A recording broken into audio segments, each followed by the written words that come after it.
Oh, that never gets old. Hi, all you Bi-Conics Wrestling nerds out there, and welcome to another live stream edition of Grapple Gurus, your bi-weekly, weekly, who knows at this point, but your pay-per-view and PLE review teams. Tonight, we are going to be covering TNA's Sacrifice review. I am only one of the three hosts who I will introduce shortly. I am Mikey El Jefe around these parts. Before I bring on my other co-hosts, I'm just gonna get all the housekeeping out the way.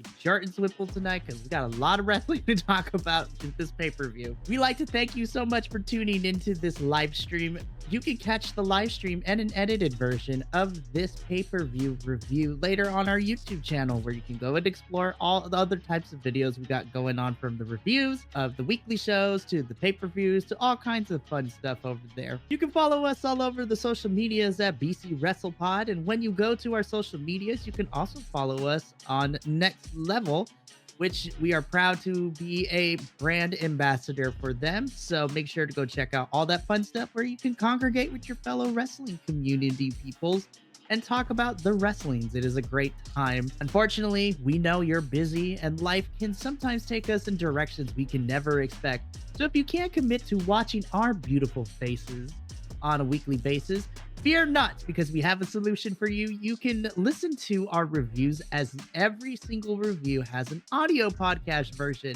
So you can take us on the go to school, to work, to a family barbecue, to drown out your annoying family members and friends and listen to our beautiful voices for radio. And then, of course, last but certainly not least, we're actually going to be out in the public, which is crazy for us. And the Bi-Conics are taking a trip to New Jersey, to the New Jersey WrestleCon on Saturday, May 18th and Sunday, May 19th. The Bi-Conics, the BC WrestlePod boys, are going to have a table there. And come say hi to us, buy our merch. And then, of course, just have a fun conversation with us. Also, just forewarning the wrestlers that are going to be at this convention, especially the women's division, you have a lot of fans. So we may or may not be storming the tables. It's going to be a great time. But now that housekeeping is out of the way, let me bring on my co-host for the evening. You can find my first co-host as 1/3 of the Takedown Troop team. And you can also find him reviewing Ring of Honor with some of the other boys as well. I am proud to bring this man back in. We've been holding it down last week. Everyone's been switching off. But to Mr. A to Z himself, Andrew, hi. How's it going? Yeah. I'm super excited because this pay-per-view ended up being a lot more fun than I thought it was going to be. Yeah, it was really good. One of my favorite of the year so far. Oh, absolutely. It's so good. And then last but certainly not least, he is back from the trenches. He finally figured out that it was Professor Plum in the billiard room with the wrench, as he was taking the reins to direct all the lovely play that is Clue. You can catch him as our third co-host for the Takedown Troop, and you can also catch him doing NXT, which I also forgot to mention Andrew does now. It's crazy. The three of us are all over the place. It's great. But Papa Oso himself, Will, we finally have you back. Lord have mercy, I've missed you. Yep, I'm back. Hey, everybody. Woo! Yeah, it's my voice is strained, so I can't really do the proper thing. But as I mentioned, we are here to review TNA's Sacrifice, which took place from Windsor, Ontario, Canada. I feel like outside of certain other companies too, TNA always goes to Canada. Like two or three of these pay-per-views are always from Canada. So this was the first pay-per-view of the year they decided to go to Canada from Windsor, Ontario. And before we get into the pay-per-view match by match, let's get some thoughts real quick. So as I mentioned before, on paper, because in hindsight, we've only had a 2-week build to this pay-per-view. It was a quick turnaround from No Surrender, which, by the way, if you want to know what we thought about that show, you can check out the live stream that is archived on YouTube, as well as the edited review of me and Will doing the review for No Surrender, which was fantastic. And now we had 2 weeks to build up to Sacrifice. I have to say, despite the 2 week, I still think the non-existent build to the lackluster build that was for Bound for Glory 2023 and the non-existent televised build towards Hard to Kill was probably the worst of it. This was not the worst 2 week build to these pay-per-view that we got so far within my 3 years of watching TNA. No, I feel like they did a really good job of laying storylines pre No Surrender that played into Sacrifice, and the 2 weeks just did what they needed to do to carry those over. So I feel like, I don't know if they're figuring out how to do this more successfully or if they were just lucky this time. But I think with the time they had, they did a really good job of building everything that they could, minus a few short-term things that happened because they had no choice. Yeah, it's been interesting. Will, we've been missing you for a little bit, so we really haven't gotten your thoughts of how the build has been. So how did you feel going into Sacrifice with the 2 weeks of shows to build up to this? I mean, I felt okay. I felt pretty, dare I say, well informed. I mean, I thought they set it up pretty good, but I agree. I think, and again, I don't know if that's just me coloring it that way or if it was actually that way. It just had it had a different feel to it, I think. And not necessarily a bad feel, not like, oh, great night of wrestling. So it actually was. And we were talking a bit about it before we went live too. The best way I could describe how I felt by the end of Sacrifice is that the whole entire roster put on this phenomenal show, which we'll go into match by match. But by the end of it, I was like, this whole entire TNA locker room put on a show like the lights were about to turn off for the final time. Like they left everything on the floor.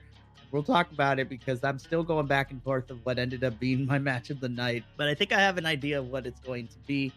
But since we're already talking about matches of the night, let's just jump straight into our card. So we did have 2 matches on the countdown show to Sacrifice, and we wasted no time.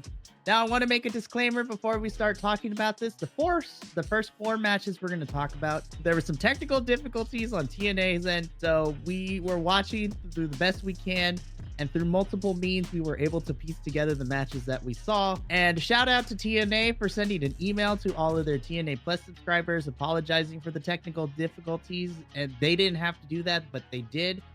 Fantastic. So with that out of the way, let's just jump in. So Countdown to Sacrifice started off with a TNA Digital Media Championship match.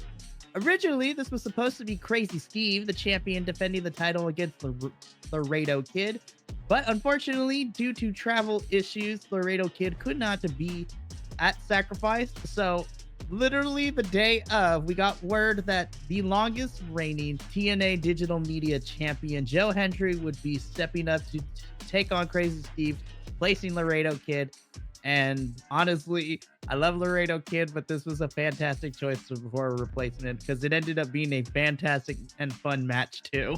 Yeah, and it's weird because I don't remember there being really any build of Laredo Kid challenging Crazy Steve, so we almost got a better story out of it by the unplanned or the really unbuilt match that was originally supposed to happen. Yeah, agreed. Joe Hendry is a national treasure. We need to protect him at all costs. I love everything he does before his matches. It's so good, and he incorporates whoever he's facing. Again, I thought this was a fantastic match. I love seeing Crazy Steve defending this title. I mean, we've all been saying it. We were super happy when he won the title from Tommy Dreamer at Hard to Kill. And Andrew, me and you talked about it during our TNA review too. I love the presentation that we continue to get with Crazy Steve. But more importantly, Joe Hendry was fantastic in this. I love his little kip up, and then he literally did the "We Will Rock You" clap stomp combination during the match, which was really, really fantastic. And I'm actually happy that we're continuing the feud with Joe Hendry and AJ Francis. So that's a match that's happening on television on Thursday, which is going to be fantastic because now it's going to be a one-on-one instead of a tag team match. I also love, and we'll talk about it when we get it later, I love that AJ Francis just totally throws Diener under the bus. It's like, correction, Diener lost that match. I did not. I was like, I mean, you're not wrong. That was funny. It was fantastic. And we'll talk about that when we get to that backstage segment. But Crazy Steve picks up the victory here. He is still your TNA Digital Media Championship. So far, Crazy Steve has had 2 successful title defenses. The second one against Joe Hendry, and then the first one was against Rhino on Explosion, in which he won the match after stapling staple to Rhino's forehead with the staple gun.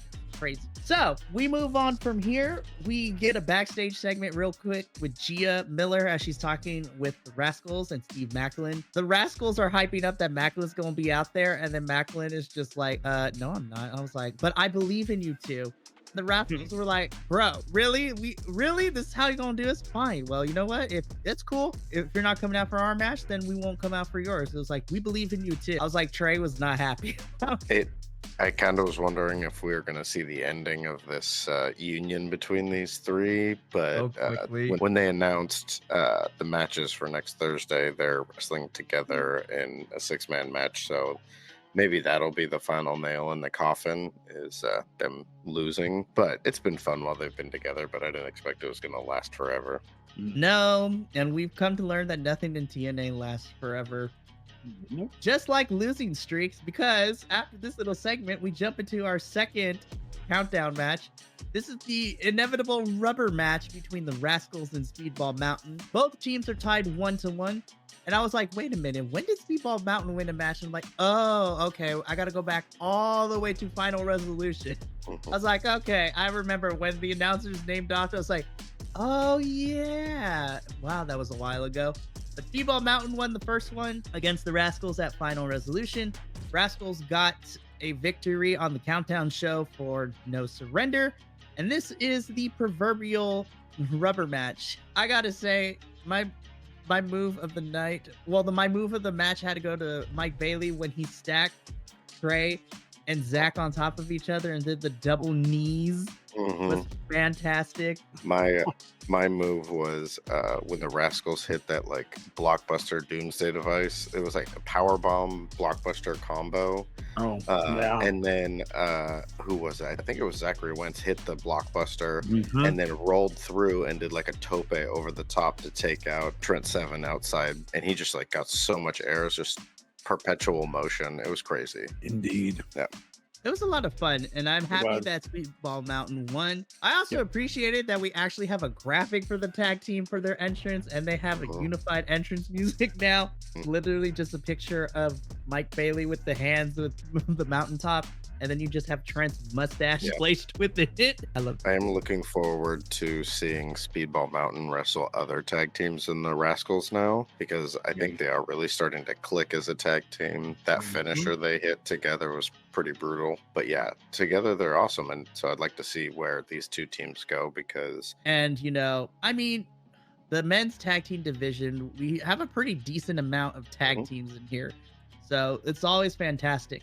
I wish I could say the same for our Knockouts division, but I do like the 3 teams we have in the Knockouts division for the tag champions, which we'll talk about when we get to that match, because I was not expecting what ended up happening. But Countdown to Sacrifice ends, and we get a little hype package to, preview everything that we're getting into the night. And so now we have arrived at the main card, where we kick off the main card of Sacrifice with Nick Nemeth versus Steve Maclin. I'm just going to put this out there. I thought this match lived up to what I wanted it to be, especially he didn't have one at No Surrender. But this is his first pay-per-view match in TNA. I will also say, shout out to Steve Maclin, TNA. You need to keep this man around, because I thought his soul left his body. When we get to that part, we'll talk about it, because I thought I saw a man's soul leave his body. Yeah, this match, like, Nemeth is such a good seller, and we've known that for a while. Like when he was, in WWE, he would go out and do anything with anybody, and the way he will sell people's moves is incredible. And with Maclin's style, the two of them together just made this match look brutal. Yep. I'm just like, this match really ruled.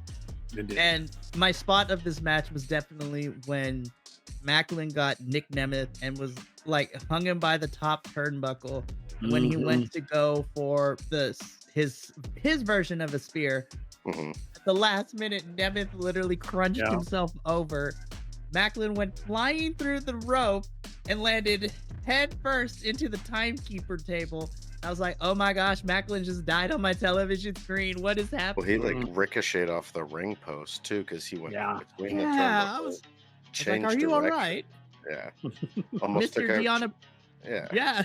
It just almost took out Josh Alexander's wife. I was like, Mr. Deanna Purrazzo, are you okay? Yeah, but it was crazy. This was crazy. Fantastic match. I'm really happy that Nick Nemeth got the victory here, especially since if you're going to keep your IWGP Global Champion in TNA for a little bit, I like that they gave him the win. Yeah. This was definitely one of my top contenders for a match of the night. This was so fantastic. Really good. And even with the technical difficulties, I still enjoyed It was a good payoff too. Yes, that part. You know, because of all of the BS that Macklin's been giving Nemeth that got there. I like that. And then, of course, we're probably going to get the chapter closer on Thursday because we do get an announcement later in the show that Nemeth will be teaming with Speedball Mountain to take on Macklin and the Rascals, which is going to be fantastic. So hopefully this will be the chapter closer for everyone so they can go on to do different things. This was a fun way to open up the night, which then leads into a backstage segment. Gia talks to the system, and they are just basically doing what they do. This is the pre-promo before the match and everything. So they said they're going to win it, they're going to do it, and they're going to leave Sacrifice with running the gold, and that everyone needs to trust the system, which leads into our second match for the TNA World Tag Team Championship. We have the system, which is being represented by Eddie Edwards and Brian Myers, taking on our champs ABC. This match was, at this point, after I was done watching it, was in contention to be my match of the night. Yep. Oh my God. These four men brought it to the ring. And this was, again, TNA has some of my favorite tag team matches in all the other companies that we watch. Like, oh my gosh. I don't know where to start. I think the system is a really good. These two are a really good heel tag team, and Alicia Edwards is a really good heel manager. Like, you could hear her throughout the whole match, just like cheering on and directing her guys while also like yelling at ABC, and like it never came across as annoying because like that's what she's supposed to be doing, like that's their characters, and it all fit really well. And I felt like the outcome of this was exactly how it should have been for the team that won, because it's like that's how they should win. But yeah, my note on here was these four went to war. Like it was crazy. Yeah, this was between this match and the Macklin Nemeth match were my two matches of the night. Oh, that's so good. And you brought up that these teams went to war, because that's exactly how I felt, especially when so Eddie Edwards tries to, he knocks off Chris Bay to the floor. Then he attempts to knock off Ace Austin off the ring apron, which then prompts Ace to do the one handstand. And then Myers comes out of nowhere and just like bulldozes him. And I thought Ace Austin hurt himself because he landed hard on that ring apron. It's like, bam! And then it went into this crazy sequence where Chris Bay got thrown back into the ring, and then he used the momentum to use the ropes to like turn around and kick Edwards in the face. This was a fantastic match. I was like, Chris Bay is a star, and Ace Austin, and all four of these men were a star. And normally I don't like interferences, but I liked it, as you said, Andrew, because Alicia is a good heel manager, yet, guiding her boys while also distracting and yelling at the opponents. Because ABC had that match won, and as Ace Austin went to the rope to kind of bounce off to do his thing, Alicia grabbed his feet and tripped him to the mat, which Ace sold that beautifully, which then was able to allow Myers and Edwards to set up for their team combo, and Boston Tea Party for the win, and your winners and new TNA Tag Team Champs, the System. We kind of figured this is the direction we were heading, but dang, ABC did not let up, and they made the System work for that win. I'm hoping is now that the System are champs, now we can explore the other tag teams in the division to create more stories and feuds. And I think ABC have deserved, if they're not going to take time off television, I think they're ready to go off against and fight another tag teams in non-title contention matches. Technically, they still have unfinished business with the Rascals, but I would love even a face-on-face feud with Speedball Mountain and Ape. GYV is hanging around with Ali, so who knows how you can go about doing that. There's so many directions you can give both of these teams heading to the next pay-per-view. I thought this was a phenomenal match. This is what tag team wrestling needs to be, in my opinion. 100%. Yeah, I loved it. And then the hits kept going, because I will be the first to admit I had low expectations for what we were about to get next. In a no disqualification match, Khan versus PCO. By the end of this match, I had to eat crow because, my God, these two killed each other. But more importantly, PCO continues to be that dude. I'm like, sir, you are in your late 50s. How are we still doing the things that we did during this? This was my match of the night because, holy God. I mean, I sent Mikey a message. I was like, wow, PCO still got it. I was like, just the sheer size of these two dudes is they're gigantic. And the stuff they were doing, and I mean, just the technical aspects of it. And I mean, and PCO was taking a beating. I mean, Khan was just slamming him on the ground, on the gang, up on the stage. I mean, just picking him up and throwing him. And man, I was at the end of this, I was like, oh, hell. It's like, yeah, this was my match of the night. Just the sheer amazing, the fact that PCO for one. I mean, I was just amazed the beating he was taking and just up and kept going. And I was like, wow, man, I hope I could be half of that. He's his age and did this match. It's that he's his age and he's been doing these matches for how long now? And he's still showing up like every week. And it's crazy. This match was super. Yeah, those 3 drops that Khan did to PCO on the like entrance ramp or the entrance stage was just like no give, just straight hard floor. It was crazy, especially considering that they didn't have some of the more gruesome spots. Like there were no tacks, no cinder blocks. You know, I think we had like one table which Khan went through off of the stage, which was pretty crazy. But there was nothing like super gruesome about this, but it was just rough. And it was great. Yeah. I'm so happy. And you know, I'll be honest, I wasn't sure how I felt when PCO was part of Honor No More.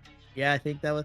It's been a while. There's been a lot of factions that have come and gone within the last year or so. But going from Honor No More to kind of being on his own to where he is now, I was like, I'm sold. I'm like, PCO. I was like, I understand why the TNA audience loves this man. Like, I love our French Canadian monster. Yep. This is fantastic. I'm going to be kind of honest. I hope this is not the end of it. Again, selfishly, I say it all over the reviews. I will be happy for this feud to come to an end when it reaches a Monsters. I just want another Monsters Ball match. It's like one of my favorite matches in TNA. I don't care. You can judge me all you want. I love me a good Monsters Ball match. Hey, I loved this when, Khan at the beginning when he was talking and blah, blah, blah, and then lights go out and all of a sudden PCO was literally standing in the ring. It was just like, I love you guys. Like, pure horror movie moment. It was great. Oh, yeah. What's funnier about this too is that I was like, I don't know how I feel about this build, but after this match, I'm like, okay, I'm good. And funny enough, this was the first of 2 Haas matches we got for different and very different Haas matches. Oh my gosh, this was just pure carnage. I was like watching a car crash happen live, but in the best way possible. This was a fantastic match. PCO continues his winning ways. Low key, I would kind of like to see PCO and Crazy Steve go at it. Oh yeah, I know, right? Yes. Literally the unofficial Universal Monster Horrormatic Cine universe, like PCO and Crazy Steve. Now I want that. TNA, I know you watched this. Please book it. Yeah, I mean, it as much as I was ready for Steve to take that title off of Tommy Dreamer, I would not be mad at PCO getting a run at that digital media title. Oh my God.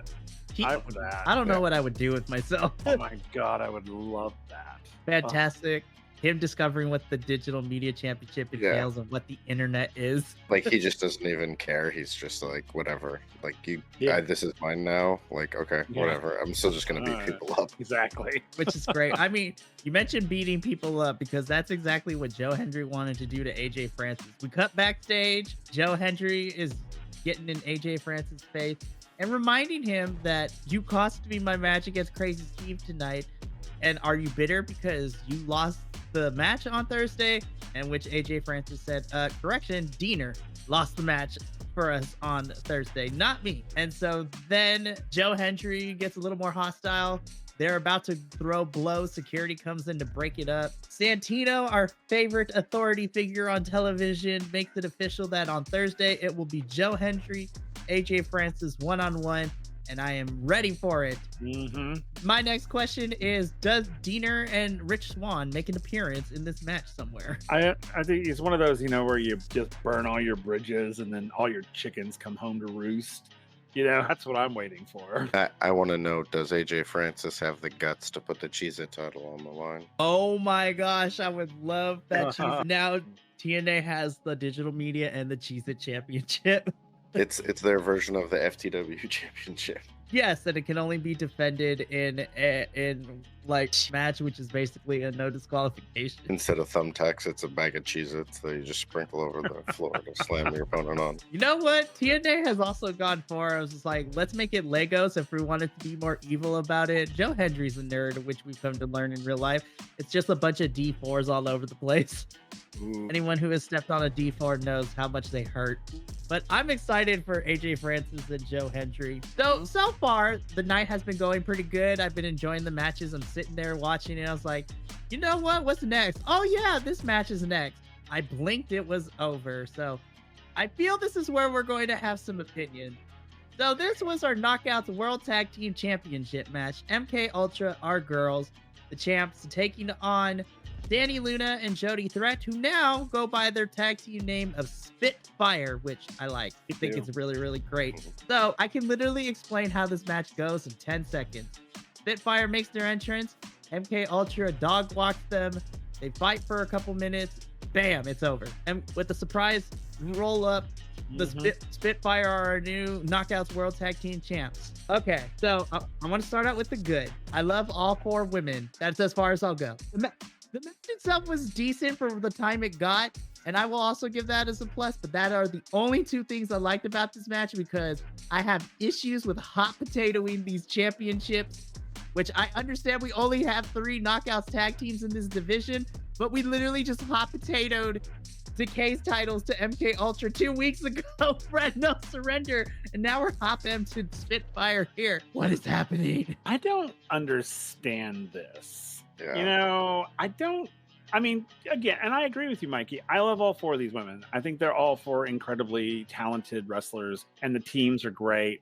But I don't understand this match. This match was kind of infuriatingly annoying. I think it actually made both teams look kind of dumb, because it's like all of a sudden MK Ultra is like getting their butts kicked by Spitfire, who accidentally won, by the way. I was like, what? And then you're right, Mikey. This hot potatoing the title. See, this is what irritates me about that sort of thing across all of the companies. When they hot potato these titles, it makes them weak. It's like, oh, look at how easy it is to win that title. And I'm just like, because literally, you're right. MK Ultra just won this title, and then all of a sudden at this big pay-per-view, you're what? I didn't get it. This match just bugged the crap out of me. And not because of the performance. The performers were great. Whoever programmed this needs to be fired. Like, truly. This was dumb. It would be okay, I think, if the match had been twice as long or 3 times as long, and then the roll-up happened, then I'd be like, oh, okay, legit, because you guys were, like, kicking each other's butts, and, someone got caught unawares. But it was like literally like boom, boom, roll up. I was just like, no, what? Okay, so yeah, this match I was like so annoyed by it. Yeah, the attack at the beginning was longer than the actual match was, and it felt more like this was the match where the original challenger had to be replaced last minute, not the digital media title. Like, that match was 2 to 3 times longer than this match was, and we've been building up Spitfire facing off against the champions, winning in these singles competition matches against them, like building up this new tag team. And I'm not upset that Spitfire won, because like I didn't expect them to, but I love this tag team. I think it's really cool how they found a good place for both of these competitors to work together. But I would have loved to have seen a full match because of what we've seen with them wrestle one-on-one against each other. And especially because at the end of this, it looked like we might have a split up with MK Ultra. And if that's going to happen, I want their last match together to be way more exciting than this. On top of that, if we are splitting up MK Ultra, like, what are we doing with the Knockouts division? We only have 3 tag teams in there, and now within the span of, you know, a month and a half or whatever, they've all been the champions. And so then, like, what's our next step? Does Spitfire face Decay, and then Decay wins the titles back? And then, like, I mean, it was just such a weird choice that it has me wondering what's happening outside of the wrestling world of it, because it just doesn't make a lot of sense. And the way that this started off with the early attack, it showed like MK Ultra was like worried about Spitfire, and they came out like super hot and they were just like going at it. And if they would have continued that, like Will said, like another somewhere between like 8 to 15 minutes of like going at each other like that, would have been awesome. And it would have made Spitfire look good too, because they could have come back from that early attack to, you know, win the titles and make it a huge moment instead of the end coming and everyone just been like, wait, what happened? It was weird. You know, I'm hoping, fingers crossed, because you know me, sometimes I can be the forever pessimist. But with this whole new direction that TNA is going in, I hope we are not seeing our women's divisions being diminished in like, and I don't necessarily mean in numbers, but like in power and in visibility, because this match felt like that no one cared about it. And honestly, even when we get into our 3-way later, I kind of had that same feeling. And even that was a better match, but I'm just like, what's going on here? Because this, I mean, looking back historically, since I've been here at TNA, I've never seen them do a match like this. I don't ever remember a title match. Now, maybe like a regular non-title match, but a title match that was handled like this. And I'm just like, so it's got me a little on. So it's going to be interesting to see in the coming weeks.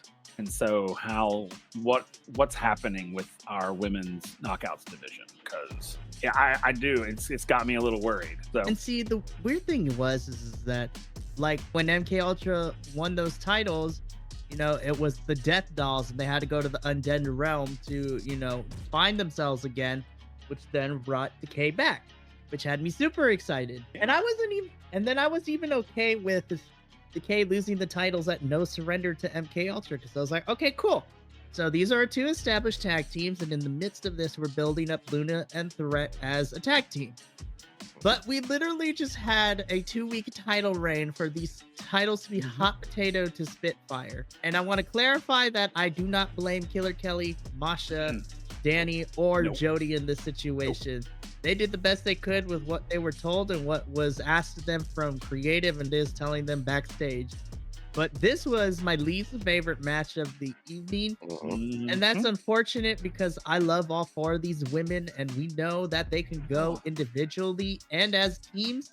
And I'm worried for our division for the tag team championships, because again, we only have 3, and the potential 4th, both of them are out on injury, because the Coven is no longer a thing. Taylor Wilde is still out on injury. We're not getting Kylan King for a whole another like 6 to 7 months. She tore her ACL, poor girl. And then I'm looking across at our singles division, which is also kind of bare at the moment, because really we only have Jordan, Zaya, Tasha, Giselle, and then Savannah Evans too, and we also have Ash by Elegance, who we're still building up in this whole thing. That's only 6 women. Which you realize that means we have 6 women in the Knockouts division and 3 tag teams. Which in the also Knockouts. has 6 women. Yeah. So we've got a total of 12 women between 2 different divisions, one of which is a tag division. For me personally, I feel that TNA needs to start looking at signing more women's talent. And if we're going to balance it out, I say we sign 2 more women for the singles division, and then we get 1 tag team. Like, if you got to borrow tag teams from the independents or for other promotions, like, let them come over. Yeah. Like, but you know, really, really tough. And I agree with you. This was my least favorite match, and again, which hurts my soul, because I love my women's division, and again, let me put it out there again. It has nothing to do with the talent. These 4 women, they did what they did their jobs. But when we, talking about, Decay and, MK Ultra taking the title, But you know what? The funny thing about that is that match was long and good. So MK Ultra winning that so quickly, I was okay with it because it's like they fought, like truly just fought. You know, Decay and MK Ultra were fighting, and then just MK Ultra won. So I was like, okay. And then this happens, and it was so just like, I mean, MK Ultra should just handed them the titles. Like, here you go, because that's what it felt like. And this match really scared me. It really scared me because with this new management in place, I don't know what their view on, you know, diversity and equality and equity and all that is. I don't know what it is because no one said anything. And so this match scared the hell out of me. Yeah. It's a real big bummer because this was my lowest ranked match of the night, and simply because the length, like, it felt like it was a third to a quarter of what the match was supposed to be, and I was coming into this expecting this to be one of my top matches of the night. Like, I've just enjoyed all four of these performers. They do such a great job, and I thought they were gonna just like go to war with each other, and it kind of has me feeling like, you know, when was it Bound for Glory, when the Knockouts tag team title got pulled from the show and got put on to a digital exclusive. Still mad about that. Yeah, me too. And then when we switched over to TNA and they announced all of the other titles, and they never showed the Knockouts tag team title, and it was like surprise title defense, which was cool when we got the payoff. But leading up to that, the whole time I was like, are we just not having Knockouts tag teams anymore? Like, are they secretly just going to do away with that? And so I'm back in that spot now, and it's a bummer because the 6 women that are in the division are killing it. They're great tag teams, not just women's tag teams, but great tag teams. Yeah. So I mean, I hope we get more. I hope there's some more depth and development that goes on into this division. God, me too. I don't want to evoke this because I feel that I'm going to get some heat from my co-host here, but I'm hoping that they find other tag teams to sign to the Knockouts tag team division to, you know, spread the depth a little bit. But I thought about this, you know, the last 24 hours as I finished watching, well, more like the last 8 hours after I finished watching Sacrifice today, and I sat there and I thought about it because it's gonna be hard for TNA to have substantial storylines when you just only have 3 Knockouts tag teams, right? So, and I'm not saying this is going to happen, but I would be in favor that if you can't make this division work, we take the Knockouts tag team championships, and I would be okay if you got a secondary women's title, because I mean, the men technically have 3 championships right now: the World Championship, X Division Championship, and the Digital Media Championship. I don't want the tag team titles for the Knockouts to go away, but I think a secondary singles title would help as a plan B if we can't build this division out more. That's just me, though. I will say, like, I mean, first of all, who knows? Like, Savannah Evans being excluded from the Shaw Entourage, like that whole thing breaking up, maybe she's going to come back with a new partner, a new signing, and maybe they're going to do more stuff.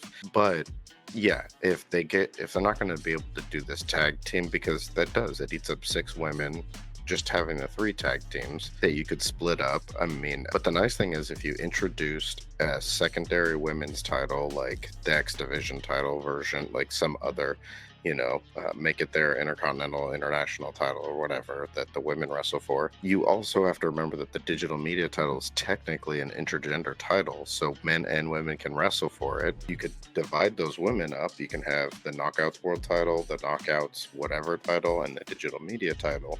That now you can take these 12 to, you know, 14 women that you have signed in your company, and potentially a couple more, and give them more time to be featured. But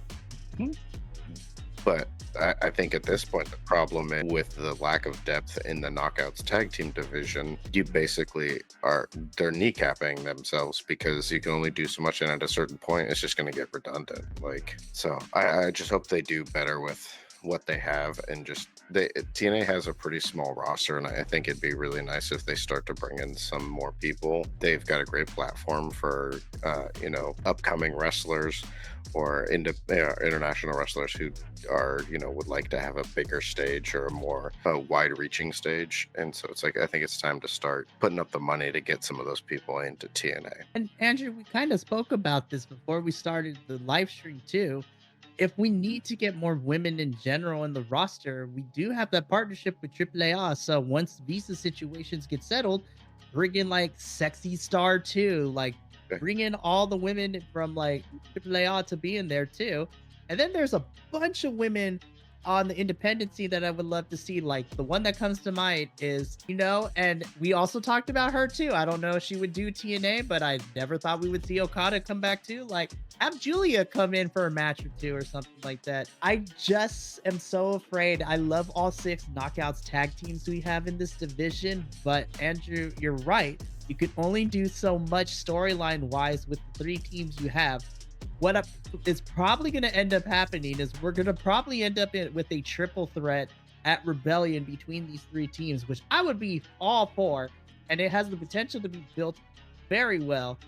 But then what's the plan after that? Yeah, and I think they need to start doing some stuff like they're doing with Nemeth and Ollie. Like, just bring people in for short stints, like sign them for 6 months or 4 months or whatever, have them do a little bit and then, have them head off to wherever else they're going to do stuff. But they need to do something to bring in some more fresh ideas and stories into TNA, especially if they want to keep their permanent roster small. Yeah. Again, keep going on and on about like all the different intricacies that is, but at this point in the show, this was my least favorite match. Again, not because of the talent, but because of the booking decision and how we presented this match. And I hope MK Ultra doesn't break up because I would cry. Like I would cry. Yeah. I like Killer Kelly and Masha by themselves, but together they make a fantastic team. So the match is over. I had a chance to reflect, and so I was like, all right, that wasn't necessarily my favorite. So what the next match has got to pick me up. And boy, howdy did it. I'm just gonna let this image sit here for a couple seconds and a moment of silence to Josh Alexander's chest. Man, Josh got mollywopped, as the kids said. He got dogged, and honestly, I'm kind of glad to see Josh get his ass kicked here a tiny bit, because now that Hammerstone is full-time in TNA, Hammerstone's a scary heel. Like, that's exactly what this match did. Establishes Hammerstone as a heel. Lord have mercy, this match hurt me in a lot of places. I swear, Hammerstone is bigger than the last time we saw him. Seriously, and it's only been 2 months. He's gigantic, and he's just like thick. It was crazy to see this, and this was one of those matches where it started off kind of slow, but then as they just kept going, I was like, dude, this match is going for how long? Like, it was just a big beefy battle that these two went against each other. It makes me also want to see, like, after their trilogy match, like Hammerstone versus Jake something.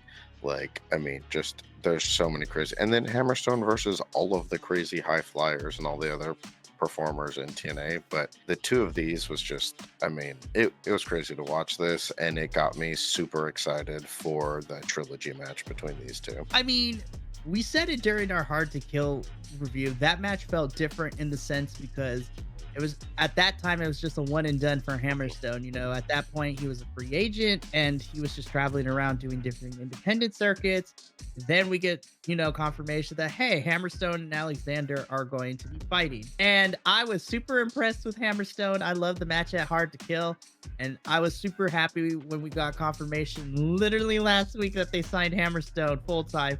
And we were getting round 2 of this match. Now, the match itself, again, I love Josh. He is one of my favorites in terms of like the top baby faces in TNA right now. I liked kind of watching him get dog walked during this match, because this match was more so to build up Hammerstone as a new challenger, a la like Super Smash Brothers, like new challenger approaching. And I'm not a body guy, like I try not to use body to compare, but look at this man's hand right here in this picture. That is some thick hands right there. Like, holy crap. And you're right, Andrew. As soon as I saw Hammerstone come out, I was like, this dude, like, he got bigger since the last time we saw them. Oh my gosh, those German suplexes of Hammerstones are vicious. His finisher is a thing of beauty too. Holy crap. Like, I was like, whoa.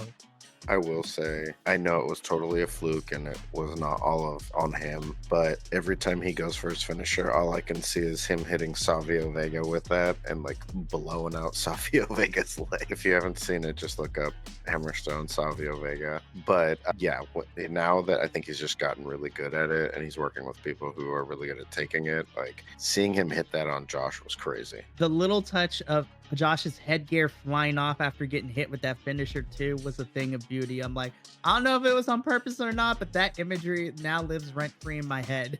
Well, and they set it up because when he hit Josh earlier, it sent Josh's mouthpiece flying out too. That thing went flying miles into the audience. I was like, somebody got a souvenir that night. Yeah, and then the fact that Josh's headgear fit on Hammerstone's bicep. Holy crap, bro. I was just like, damn, dude. I was just like, I'm afraid he's going to squeeze my head if he gives me a noogie. Yeah. Like it's going to pop off like a pimple, bro. It's like, oh my gosh. I really hope we get the rubber match at Rebellion and it's like Iron Man. Like, I need a stipulation in this type of match. Yeah. Like Iron Man, no DQ, a submission match, an I Quit match would be fantastic between these two. Give me something. But holy crap, this match picked me up definitely. I was just like, this was a fantastic match. So Hammerstone wins after, Dick Kick City gets in, which is what I'm calling anytime we go for a low blow with the feet. It's called Dick Kick City, which I love that Hammerstone is just being a heel now. It's like, perfect. This is great. After the match on Thursday, and the Good Hands lose their match to Shelly and Kushida later in the evening, which has Ali replace them with GYV. So here we are. I'm telling you, I think we're getting Savin and Shelly against each other at Rebellion, which is, when we teased this during the match, I was so tempted to text you too. I was like, I don't know who's watched it yet, but I melted in my seat. I'm like, oh God, Shelly versus Savin's gonna be so good. Yeah, I mean, overall, this match was just great. I would love to see GYV versus, if I wasn't pretty sure they were building towards a feud between Savin and Shelly, I would love to see Motor City Machine Guns versus Grizzled Young Vets.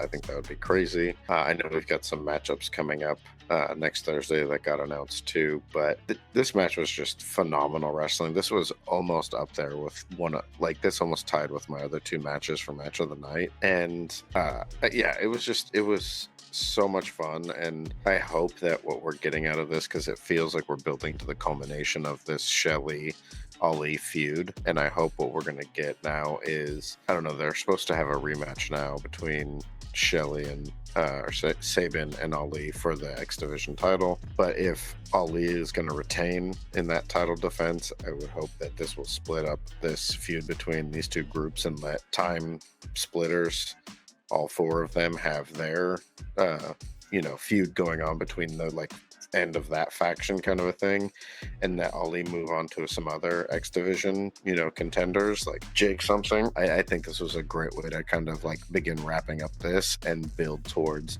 what it seems like we're likely going to get, Shelly versus all of his friends. Well, I mean, it was just a classic, look at you burn all those bridges, buddy. I was like, oh, when he was all snapping at him, I was just like, man, you have really turned, dude. We're back to heel Shelly again. Yeah, and it's and now in Savin too, we're starting to see him kind of go to a darker shade.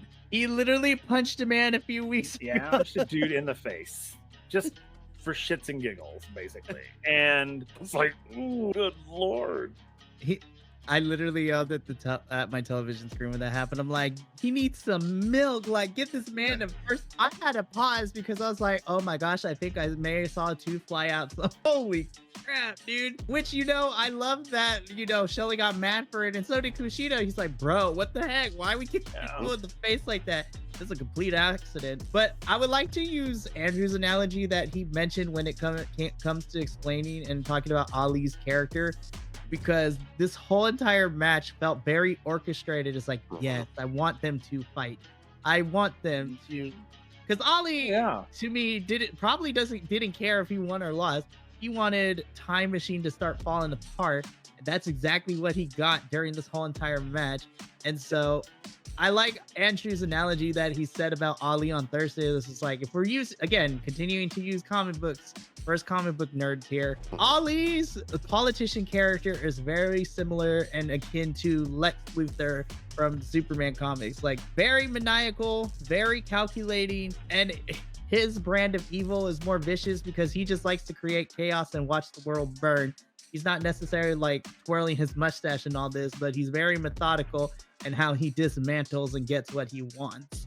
And so the end goal of dismantling Time Machine is starting to come to fruition, and the seeds are beginning to grow into a full chaotic mess, which I'm here for. I'm messy. I love that. And if this leads to Savin versus Shelly at Rebellion, I don't think my body and my soul is ready, because that match is going to be baller. Yeah, it'll be crazy. Which would be worthy of having on a big 4 pay-per-view like Rebellion. Oh my gosh. Even without a title, yeah. The feud of the two of them going at each other would be crazy. Yeah. This is fantastic. And I do hope that we are starting to build Ali to face off against Jake something, because we did get that Jake was looking at the title match at No Surrender and he didn't care who won. He was coming after that person. So I want Jake to have that title. I think it would be fantastic. It would be so great, especially as we get closer to Ali. If he's not going to stick around a little bit longer, I think dropping that title to something. Honestly, if he wants to drop that title to something at Rebellion, I would be here for it. I mean, we've got a few weeks that he could wrap up with Savin and move on to another contender. Right. We got 6 weeks until Rebellion, so we got time to build this up. This was a fantastic match. It has led to storyline plots that are going to be occurring afterwards. Super fantastic. All right, so now we get into our semi-main event of the evening. Is a triple threat for the Knockouts World Championship. This has Jordynne Grace defending her title against both Tasha Steelz and newcomer Xia Brookside. And before we get into the match, again, we have the Chevalier introduce Ash by Elegance, who is at ringside in a rolling chair with some champagne. I was like, yo, TNA, do you want to slide us one of those? Like, that actually looks really comfy. So I feel that we're going to disagree on some of this match, because Will, you had mentioned earlier that you weren't necessarily the biggest fan of this match because you were worried about our singles division as well. I feel your sentiment and I kind of echo it just a tiny bit. But I have to say, I actually enjoyed this match a lot better than I thought it was going to. I will admit, on first watch through, I thought I didn't like this match because something felt off about the chemistry with these three women, you know, from the beginning of this match and towards the middle. But then by the end, they kind of got it. And this was the one match I had to do a second watch through really quickly. I was like, I'm going to see if watching it again will change my mind. And upon second watch through, I actually enjoyed it a lot more, only for this distinct fact that these three women were trying different things in a triple threat that we haven't seen before, like wholeheartedly being just like Transformers and like spamming moves on top of each other, doing moves that required all three of them. No, what was it? Tasha carrying Tasha and then clotheslining Xia Brookside as she was ready towards her. Yeah. I still couldn't find where Steelz busted herself open because she was bleeding by the end of this match. I'm like, I think it's when Tasha got hit with the muscle buster or when she came down. I think it was when she got thrown into Ash by Elegance. Because she was fine up until then, and you saw her go down. She took a while to get up, and when she came up on the side of the ring, she was in the background. You could see her going like this. And then the next thing she did after that was her dive off the top. It was a senton, and there was like blood on the back of Xia's like tights because she was wearing white. And I was like, where did the blood come from? And they showed her, and it was all out of her neck. Ouch. It was. Yeah. Oh, I actually like that they were trying to do different things as the triple threat possibly could. I mean, they did things. I will admit it was a little bit slower than I was expecting, but I have to give these three women, you know, kudos to trying to. But I do kind of feel that even though this match got like 13 minutes, I still also feel like it was kind of short still too. I felt like I appreciated the fact that they tried to make this match bigger by having it a triple threat because they hadn't really built up another contender for Jordynne. So there was a lot of time where I was like, oh, a lot of stuff is happening, but it feels like too much to focus on. And it felt like more of what we got was a bit of a setup for what's going to continue to happen with Ash, which I have to say, her Chevalier slipping when they were trying to leave was hilarious. Funny. That was hilarious. Yeah, I mean, it was a really good match, but it didn't ever get a chance to really showcase anyone in it. So hopefully we'll get to see more build with these, whether it's Brookside getting to face off against Ash because she threw Tasha into her, or Tasha coming out and challenging Jordan because she's like, hey, you didn't pin me. Whatever the case may be with these folks, I hope we do get to see more development with them. Like we said, the knockouts divisions are pretty light right now. And I did not dislike this match. I really liked this. I just feel that something's not right in our women's division. That's it. I mean, I thought these three women did amazingly well in the match that they were given. And again, it was one of those matches where you knew the outcome, going right into it. I mean, like, okay, well, let's see what they can do, and so I thought they all performed well. I mean, I'm just I said it just there's something that just is not sitting right with the women's divisions. It's just something's not sitting right, and I don't know what it is. And it may be nothing. It may absolutely be nothing. But then again, it might be something. But I really enjoyed this match. I did. I really enjoyed this match. Yeah, I give kudos to all three women. I thought they put on a pretty good match. I do want to echo what you said, though, Andrew, because I feel that explains a lot of how I felt about both the Knockouts tag team and then this match, because the men's matches, even though it was 2 weeks, we still got to build for all the men's matches. And the turnaround between this match and then what we got with Spitfire and MK Ultra, there was a very lack of a build towards said matches. And I think that was the show's biggest downfall, is that in terms of the Knockouts division, they drew the short end of the straw when it came to the build for this, because I like this match, but Will can probably back me up when I say this. I actually enjoyed Jordan and Giselle's match at No Surrender a lot better than I did this one.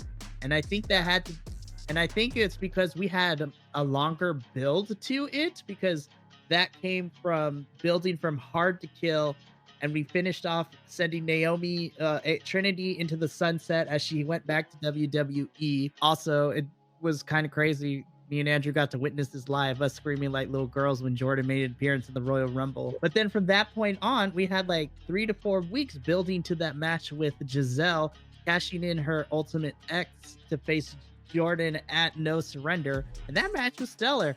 The Spanish fly off the apron onto the floor from Giselle to Jordan still lives rent-free into my head. But because of the quick turnaround of the build for this, I feel that the Knockouts suffered with this pay-per-view cycle, because the 2-week builds did not do them any wonders, whereas their male counterparts and all the other matches we got in the evening somehow managed to benefit from a 2-week build. I feel like one of the issues is we came out of most of the men's matches going like, okay, I can see where this is going, or this gives me ideas for the future. Coming out of the 2 Knockouts matches, I'm like, okay, what are we doing now? Yeah. Where do we go from here? Yeah. So hopefully with the 6 weeks that we have until Rebellion, I hope that TNA takes their time in figuring out what story we're going to tell next and what matches we're going to get along the way, because I would love to see the Knockouts World Championship and the Knockouts tag titles utilized better. So I did like this match better than I did the tag team match, but even still, I was like, poor women, this was not their night. The Knockouts division, this pay-per-view was not their night. And again, not to them, but whoever booked and wrote these story feuds needs to be talked to. Yeah. All right, so before we get into our main event, again, I like to be different because they also run down what we got coming up next. So buckle in, kids, because it's gonna be crazy. So we're getting our main event later. They talk about how they're doing the 2-night taping, in Philadelphia at the end of March. And then it's going to be busy because April 20th is the Rebellion pay-per-view in Las Vegas. So it is the second tentpole pay-per-view for TNA. And then announced on Thursday and reiterated here, we literally have 3 weeks after Rebellion, because then we hit Under Siege in May. And if it's to be expected, I'm pretty sure we're going to get Against All Odds in June, which leads us into our next big tentpole pay-per-view for TNA, Slammiversary in July. So we have our next 2 pay-per-views. Oh my gosh. I'm excited. Under Siege tends to be one of my favorite non-tentpole pay-per-views of the year, so hopefully we can continue that trend. All right, so now we get to our main event. I'm just going to say that this was my match of the night. Moose versus Eric Young for the TNA World Championship. This was my match of the night. I thought Moose was a great foil, but this was my match of the night because Eric Young shot himself up into my ranks of some of my favorite men's wrestlers so far that I've seen this year. because holy crap, was this match amazing. I thought it was going to be pretty good anyways, but this superseded my expectations. I thoroughly enjoyed this match from bell to bell. Yeah, watching this match, like the closest thing I could equate it to was like watching nonstop footage of linemen running into each other in the NFL. Like it just felt like two people hitting each other, like putting their whole body weight into hurting the other opponent. I don't know who's got the better top rope elbow drop, whether it's Eric Young or Nick Nemeth, but that was crazy when he hit that on Moose. This whole match was really good, and I'm happy that Kazarian showed up and got involved, because with this, I also didn't feel like Moose was going to lose, and I felt like it was even less so when we were coming out of the rest of the system winning the tag team titles. So having Eric Young be able to go through all of this and not have things be clean keeps him looking strong, because in this match, it's like I told you before we started recording, like I know Eric Young is really good.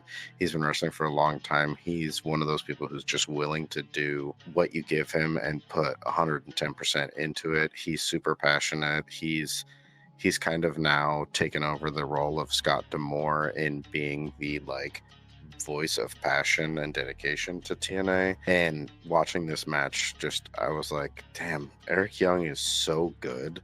He's so good at professional wrestling.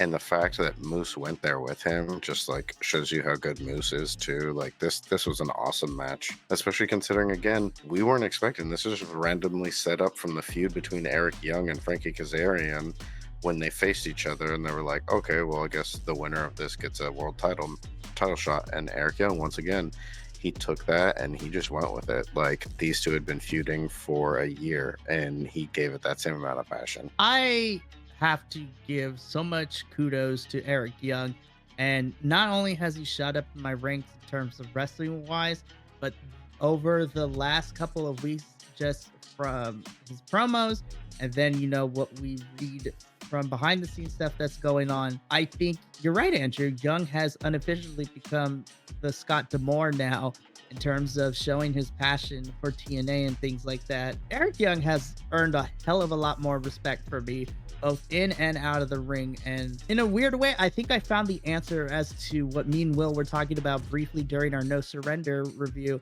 is that coming into that pay-per-view, we were all really worried of what a post Scott D'Amore TNA would look like. And then when we saw that video of Eric Young's message to everybody who was at that pay-per-view taping before the show went on the air, and then just seeing everyone knock it out of the park at that pay-per-view, it made me feel safe, I guess is the best way to put it.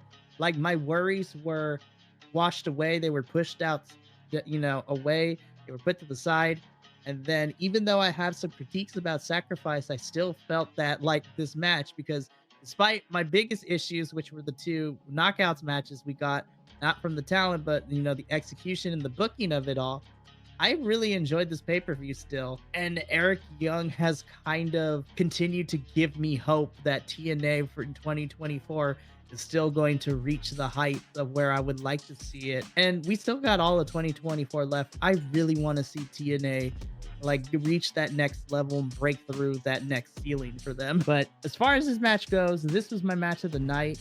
I loved the ref was about throwing out Myers and Edwards towards the end. They're like, no, you gotta DQ it. We put your hands on you. We gotta DQ it. And I love that Eric Young is like, nah, bro, you can't cancel this match. Instead, throw him out. And the ref's like, good idea. You're out of here. And then watching Frankie Kazarian choke Eric Young, I was like, I could smell a rebellion match, and I'm kind of here for it. Backs, Full Metal Mayhem or something. Yeah, just make it something crazy.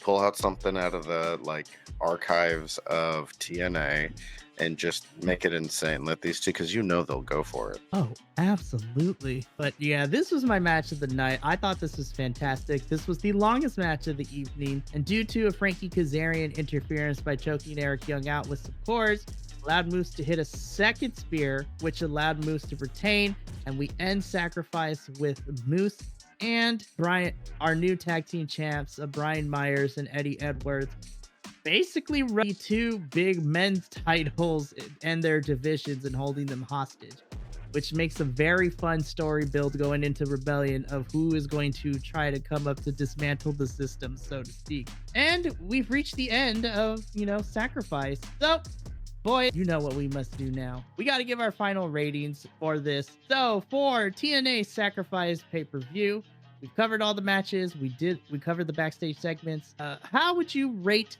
this TNA pay-per-view? I'll go first. I give it a 9. This was probably my favorite pay-per-view PLE of the year so far, not just for TNA, but across the board. And it's interesting because, like, I can't really put my finger on like what specifically about it, but the matches were either really good or great, and the stories felt like they were honored. It's felt like it's been the most consistent for TNA since I've come back to watching Impact/TNA. It felt like production wise, it was a little smaller than like a Hard to Kill or No Surrender, but the content was really good. And like the only knocks that I had for things, like the biggest knock that I had was that the Knockouts tag team match was just way too short. And like the only reason that was a knock is because I know how good it could have been had they been given the time and development. But overall, it was just like every match I was just like, oh,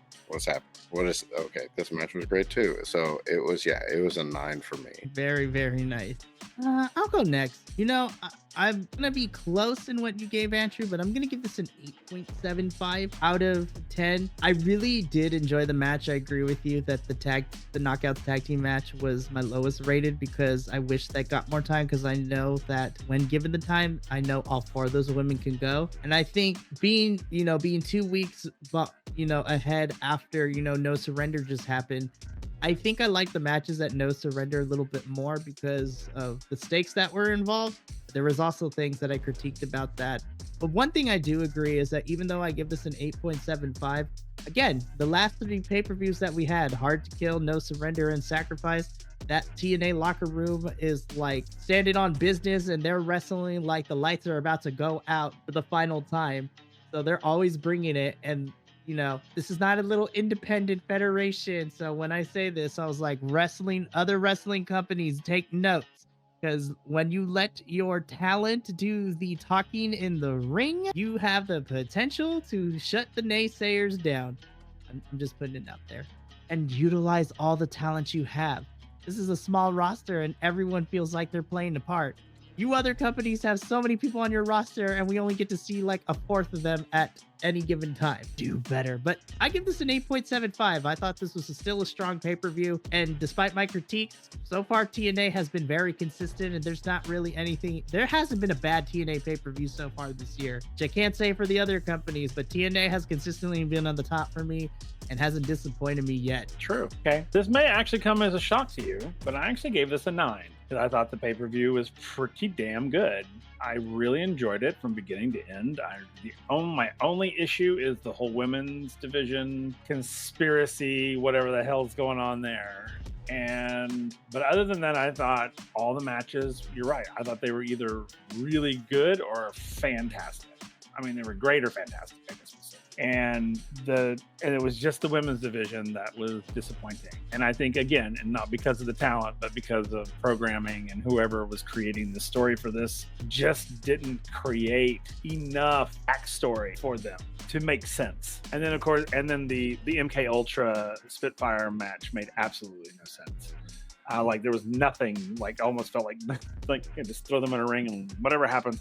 So, but overall, I gave it a 9. I thought it was a really, really strong pay-per-view. I really do. So yeah, I really enjoyed this. And again, I said it, that tiny little locker room was putting on matches like there was no tomorrow, which I love. But now we can breathe. We have 6 weeks until Rebellion. So now we can hopefully take our time to start building the matches and the feuds that are going to take place at our next Checkpoint pay-per-view, our next tentpole. So I'm super excited about that. Boys, this brings us to the end of this edition of Grapple Gurus.